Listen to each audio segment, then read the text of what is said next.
changement d'ambiance, on passe du naufrage financier au rêve automobile. Enfin, un rêve qui risque de faire grincer des dents. Ferrari, ce nom seul fait rêver.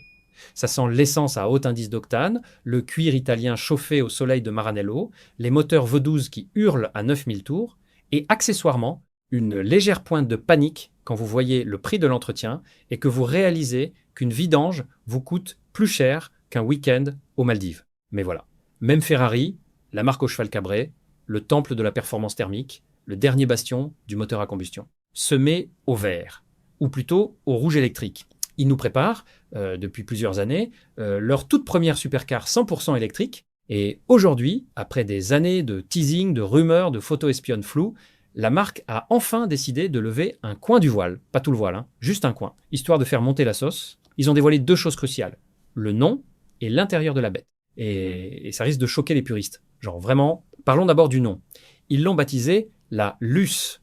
Luce, ça veut dire lumière en italien. C'est poétique, c'est évocateur, c'est chelou pour une Ferrari, non? On est habitué à des noms comme la Ferrari, F40, 458, Testarossa, des noms qui claquent, qui ont du punch. Luce, c'est un peu comme si Lamborghini avait appelé leur nouvelle supercar la bougie. Mais bon, passons. Avant même de nous montrer à quoi ressemble la bête de l'extérieur, ça, ce sera pour le mois de mai prochain. Ils nous font languir jusqu'au bout. Ferrari a décidé de nous balancer des images de l'habitacle. Et là, accrochez-vous, c'est du grand art, du très grand art, ou du grand n'importe quoi, selon votre point de vue. On aurait pu s'attendre à un festival d'écran tactile, un iPad géant en guise de tableau de bord, le genre de truc ultra minimaliste à la Tesla où vous devez naviguer dans 47 sous-menus pour régler la température de la clim, le genre de tableau de bord qui vous demande une mise à jour système avant même de pouvoir démarrer la voiture. Eh bien, oui et non. Parce que Ferrari a confié le design de l'intérieur à nul autre que Jony Ive. Le Jony Ive, l'ancien pape du design chez Apple. Celui à qui on doit l'iPhone, l'iPad, le MacBook, le mec qui a révolutionné le design technologique pendant 2 décennies.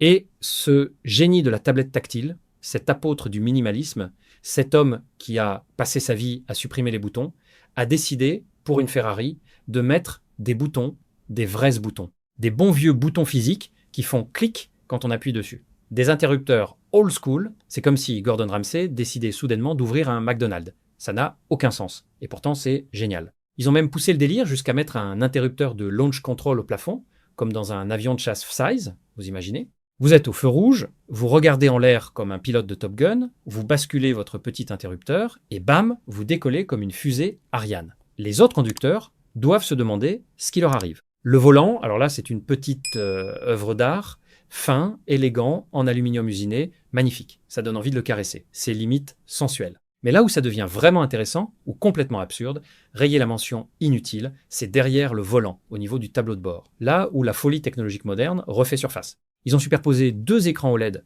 ultra fins, pour créer un effet de profondeur, pour donner une impression de 3D, pour imiter les compteurs analogiques d'antan. Vous saisissez l'ironie absolue de la situation? Ils ont utilisé la technologie d'affichage la plus avancée au monde, des écrans qui coûtent probablement plus cher que votre voiture, pour recréer artificiellement ce qui existe naturellement depuis un siècle. C'est comme inventer une machine à voyager dans le temps ultra sophistiqué pour aller voir comment vous avez préparé vos coquillettes au jambon hier soir. Brillant et parfaitement inutile. Mais tellement Ferrari dans l'esprit. Bon, passons maintenant aux choses vraiment sérieuses. La puissance. Parce qu'une Ferrari, ça doit aller vite, très vite. Ridiculement vite. Et Ferrari n'a clairement pas fait les choses à moitié. C'est pas une voiture, c'est une centrale nucléaire portable, c'est un éclair en conserve, c'est la colère de Zeus transformée en automobile. 4 moteurs électriques, une pour chaque roue, transmission intégrale ultime, puissance totale annoncée, plus de 1000 chevaux. 1000 chevaux. Pour vous donner une idée, c'est la puissance de 2 Porsche 911 Carrera. C'est plus que la plupart des supercars thermiques actuels. Le 0 à 100 km/h, pulvérisé en 2 secondes et demie, 2,5 secondes, c'est à peine le temps de cligner des yeux, c'est plus rapide qu'une Formule 1 de route, vous appuyez sur l'accélérateur et votre cerveau met plus de temps à enregistrer l'information que la voiture à atteindre sans. Vitesse de pointe, 310 km/h, pas mal pour une électrique, sachant que la plupart des VE plafonnent plutôt autour de 200 à 250. L'autonomie, plus de 500 km d'après la marque. Bon, On sait tous que c'est probablement l'autonomie en mode mamie qui roule à 90 km/h sur la nationale. En mode je défonce tout sur l'autoroute allemande. On doit plutôt être autour de 200 à 250 km. Mais c'est déjà pas mal. Maintenant, la vraie question, celle qui fait débat, celle qui enflamme les forums, celle qui fait s'étrangler les puristes dans leur café, à quoi va-t-elle vraiment ressembler? Eh bien, tenez-vous bien, il y a de très fortes chances pour que ce soit un SUV, oui, un SUV, un Sport Utility Vehicle, un véhicule utilitaire sport, une Ferrari SUV électrique. Je vous laisse digérer l'information quelques secondes. Les indices, regardez bien les photos de l'intérieur. Il y a 4 boutons pour les vitres électriques, pas 2, 4. Donc forcément, 4 portes. Et puis, la hauteur de la console centrale par rapport à l'assise nous donne de sérieux indices concernant la position de conduite. On est clairement sur quelque chose de surélevé, pas une sportive base de planche. Alors oui, Ferrari a déjà fait un SUV avec le Purosang, mais c'était un SUV thermique, avec un V12. Là, on parle d'un SUV électrique. C'est différent, très différent. Certains diront que c'est un sacrilège, que Enzo Ferrari doit se retourner dans sa tombe. Qu'une Ferrari, ça doit être une berlinette 2 places, avec un moteur V12 qui hurle, point final. D'autres diront que c'est l'évolution logique, que le marché demande des SUV, que les SUV électriques se vendent comme des petits pains, que même Lamborghini fait des SUV maintenant, que c'est ça ou mourir.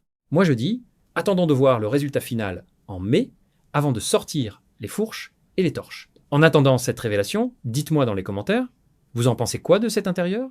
Team bouton physique ou team tout tactile?